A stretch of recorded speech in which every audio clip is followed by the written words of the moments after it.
won this thing $50 on Instagram. Good for you. Yeah. Well, hell yeah. It's like a lap. There weren't many turns.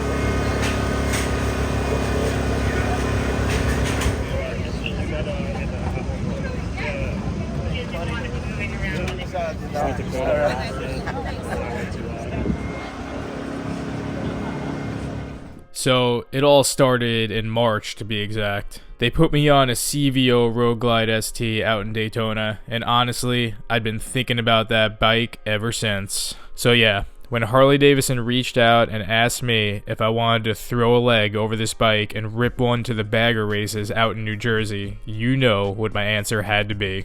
It was a gloomy and rainy day, and I must have done something right, because the good folks over at the Nassau County Harley Davidson made the time to get me set up on my second CVO Road Glide ST. And damn, does that Raven Metallic hit different. As fun as this bike was to rip through the suburbs, we all know that its true home is on the racetrack. And that, my friends, is where we are headed. The day started out like many. A cup of coffee at 5 a.m. at the road captain's house. We had the usual road dogs consisting of both the road captain and Von Gasfalt, along with Matt from Full Tank Adventures rocking the Pan America on this ride. So some might throw in the towel when the weather is less than cooperative, but for a pack of true mile-crushing psychopaths, this was just another day on the road. This, my friends, is one of the many benefits of chasing the hard miles on the long road. You learn hard but valuable lessons, such as there's no such thing as bad conditions, only bad attitudes. We stopped at an outlook that we typically like because it gives you a clear view of the skyline, but the weather was so harsh that all you could make out was some freighters in the distance. Sometimes it's just like that. We ride on. One more cup of coffee and plenty of non-stop rain later, we had made it.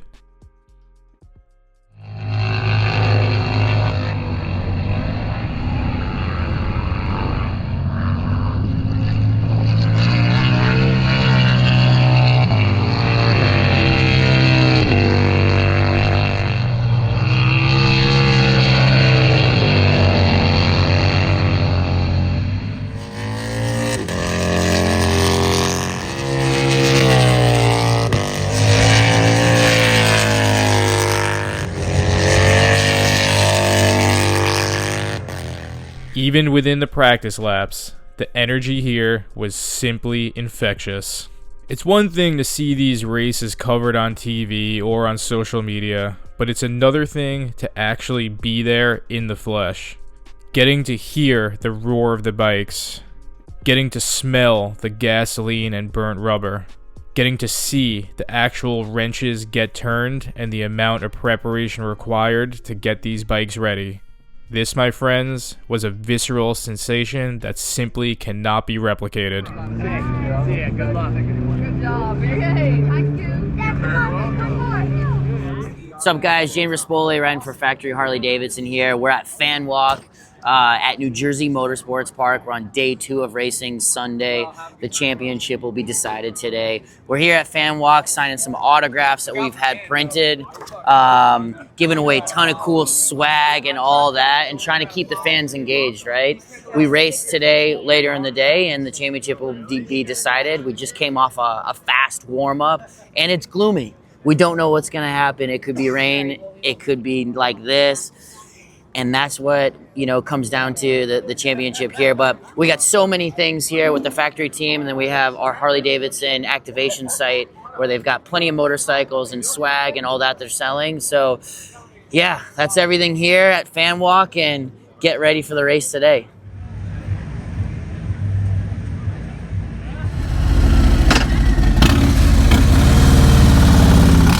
We're here to watch some motorcycle racing. So it's the championship day for Harley, so we're going to watch the King of the Baggers. Hopefully Kyle Wyman can pull off the championship. I'm full right now. We just had a brisket cheesesteak.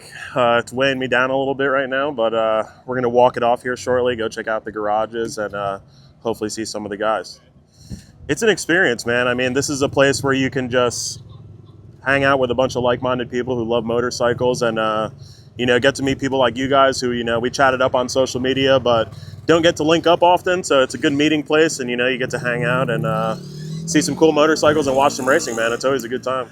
You can find me on Instagram at the Mocha Cowboy. So let me know. I got some stickers and stuff I can send out. But yeah, hit me up.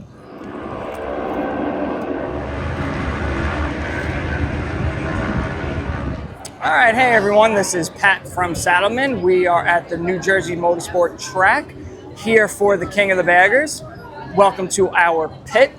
These are our two super hooligans, ridden by Corey West and Jake Lewis. That is the national championship right there that just happened. So that is that bike. And then if you come in, you see our 3 King of the Bagger road glides that are getting ready for the final race of the 2024 season. So this is one of our road glides for the races. It is a Harley Davidson road glide and just raced out to spec. Oh, right now they're just waiting to get tires put on. They get new tires every session. So right now they're at the tire changing and just waiting for it. Hopefully the weather stays dry so we don't have to put the rain tires on. Come out, this is the last race of the 2024 season. You will see a King of the Bagger, whether it is a Harley Davidson rider or an Indian rider. There will be a crown champ going on.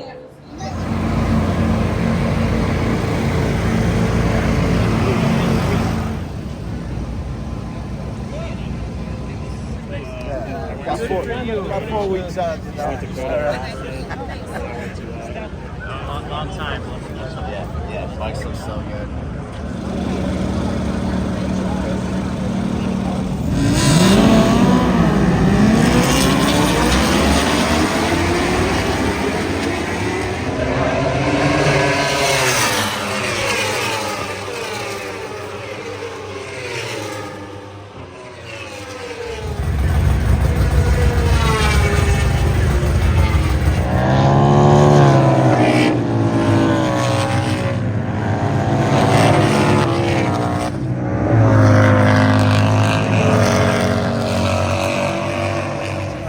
And you look so solid with that motorcycle under you. Tell us how you did it. Honestly, I was so nervous going to that race car. As myself and Von Gasfalt spent some time documenting the event, we ran into some familiar faces. Most notable, Matt Murgatron, who we hadn't seen in quite a while, Charlie from Lindell Brakes, who is a racer himself, none other than the Mocha Cowboy from out in Pennsylvania, and so many more. I gotta say, the food was pretty top-notch here compared to the typical rally food you're gonna find. You wouldn't think that you could get good barbecue in New Jersey, but let me tell you, this brisket cheesesteak was simply on another level. We got to meet many of the racers themselves, as well as some of the leading companies in the game. But I have to say, my favorite moment of the day was getting to actually meet and shake the hand of none other than Billy Davidson himself, who had actually stopped and had a 10-minute conversation with me as we connected over our shared passion for these motorcycles, as well as the many memories that they helped create for us.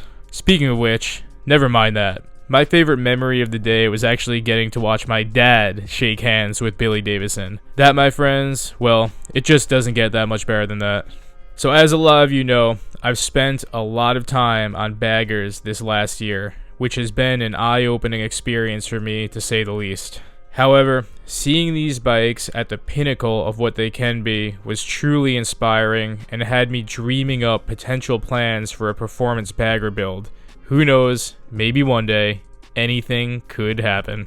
Oh, you're wondering about this helmet? Yeah, it's not my typical Simpson. You know, no one was carrying this new showy Neotech 3. No one except J&P Cycles, of course. So major shout out to those guys.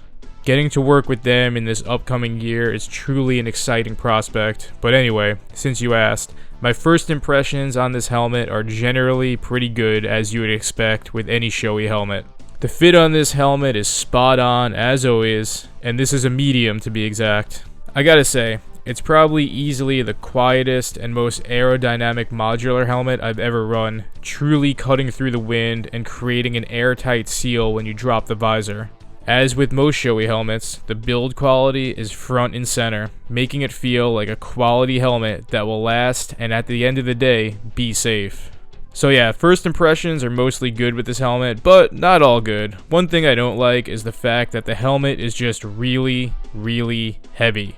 I also generally just don't like some of the aesthetic choices that they made on this helmet, such as this red latch button, as well as just the fact that it feels like a bigger helmet. But anyway, since you asked, I'll do a more thorough review on this thing when I put some more miles on it. So in conclusion, between getting to actually walk the track, catch up with so many people that I have worlds of respect for, and witness these races in person, the day was simply fantastic. Even with riding through heavy rain for the majority of the day, as well as Harley Davidson not taking first place, I gotta say, this was definitely one of my favorite events I've ever attended on the East Coast. As people started their bikes and threw on their rain gear and prepared to exit the track, the energy was still infectious and not dampened by the rainy conditions. If you've ever had to try to make your way back to the city on a Sunday night, then you know the hell that awaited us. But this crew, we would make 150 rainy miles through gridlock traffic, a good memory, and a story worth telling. So that's it for this one.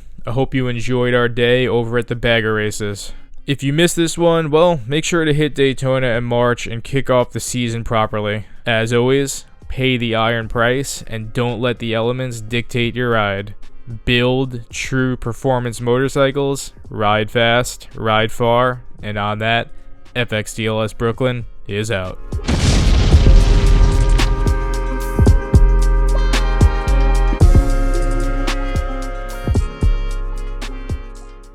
Goodbye.